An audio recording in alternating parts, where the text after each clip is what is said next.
Hello दोस्तों, आज मैं आप सबसे एक नया वर्ड इंट्रोड्यूस करना चाहता हूँ, वो है ड्रामा सरकार। दिल्ली सरकार में मंत्री हैं आतिशी मारलेना। उन्होंने एक प्रेस कॉन्फ्रेंस की और एक जानकारी दी। वो जानकारी ये है कि कल से दिल्ली वालों को फ्री बिजली मिलना बंद हो जाएगा।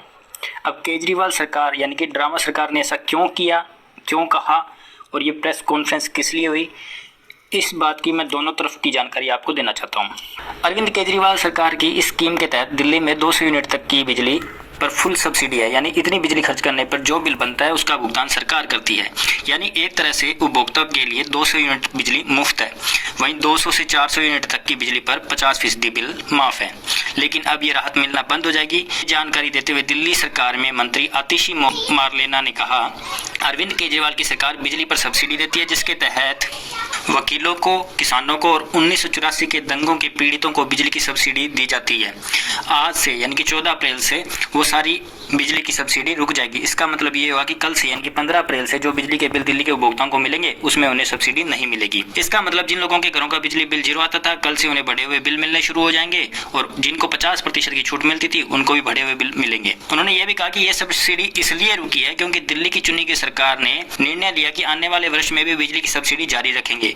उस सब्सिडी की फाइल एलजी साहब वी.के. सक्सेना अपने पास रखकर बैठ गए हैं। वो फाइल एलजी साहब को भेजने के बावजूद उनके ऑफिस द्वारा रख ली गई है और जब तक वो फाइल एलजी ऑफिस के से वापस नहीं आती है तब तक अरविंद केजरीवाल यानी ड्रामा सरकार की सब्सिडी का पैसा रिलीज नहीं कर सकती है। मारलेना की प्रेस कॉन्फ्रेंस के बाद दिल्ली के एलजी के ऑफिस से जवाब आया और उसमें कहा गया कि ऊर्जा मंत्री को गैर जरूरी राजनीति और एलजी पर झूठे आरोपों से बचना चाहिए। उन्हें लोगों को झूठे बयानों से गुमराह नहीं करना चाहिए। उन्हें लोगों को बताना भी चाहिए कि जब लास्ट डेट 15 अप्रैल रखी गई थी, 4 अप्रैल तक इस पर फैसला क्यों नहीं लिया गया। एलजी को यह फाइल 11 अप्रैल को क्यों भेजी गई और 13 अप्रैल को एक चिट्ठी और इस कॉन्फ्रेंस वाले ड्रामे की क्या जरूरत है। ड्रामा सरकार के मंत्री आतिशी ने यह भी आरोप लगाया कि उन्होंने एलजी ऑफिस से वक्त मांगा था पर मिला नहीं। उन्होंने कहा कि इससे 46 लाख परिवारों पर असर पड़ेगा।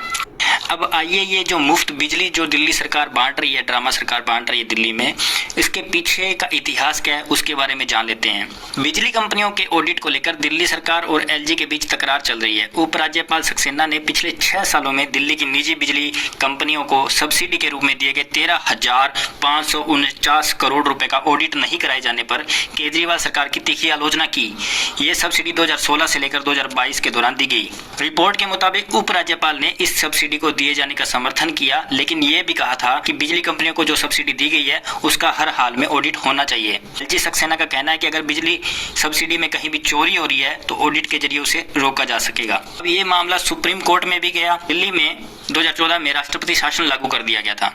तब यह कहा गया था कि कैग से बिजली कंपनियों का ऑडिट कराया जाएगा, लेकिन 30 अक्टूबर 2015 को दिल्ली हाई कोर्ट ने बिजली कंपनियों के कैग द्वारा ऑडिट कराने के दिल्ली के सरकार के आदेशों को रद्द कर दिया था। इस फैसले के खिलाफ दिल्ली सरकार ने 2016 में सुप्रीम कोर्ट में अपील दायर की थी। तब से ये मामला लंबित है। आप बताइए दोस्तों कि इस तरह की प्रेस कॉन्फ्रेंस करके भ्रमित सूचना देने का क्या मतलब है। अगर आप निष्पक्ष हैं, निष्पक्ष जांच चाहते हैं तो निष्पक्ष जांच करवाइए, लेकिन आप एक प्रेस कॉन्फ्रेंस करके एक हाथ में कागज लेकर दिखा देते हैं कि उपराज्यपाल ने ऐसा कर दिया या राज्यपाल ने ऐसा कर दिया या केंद्र सरकार ऐसा चाह रही है। आप में कहीं कमी है तभी तो ऐसा हो रहा है। आपने सही तारीख पर, सही समय पर वो जो सब्सिडी का मसौदा तैयार किया था वो क्यों नहीं भेजा। गलती कुछ आपकी भी है, लेकिन पूरा मामला आपके सामने है दोस्तों, तो भ्रमित होने की कोई ज़रूरत नहीं है। धन्यवाद।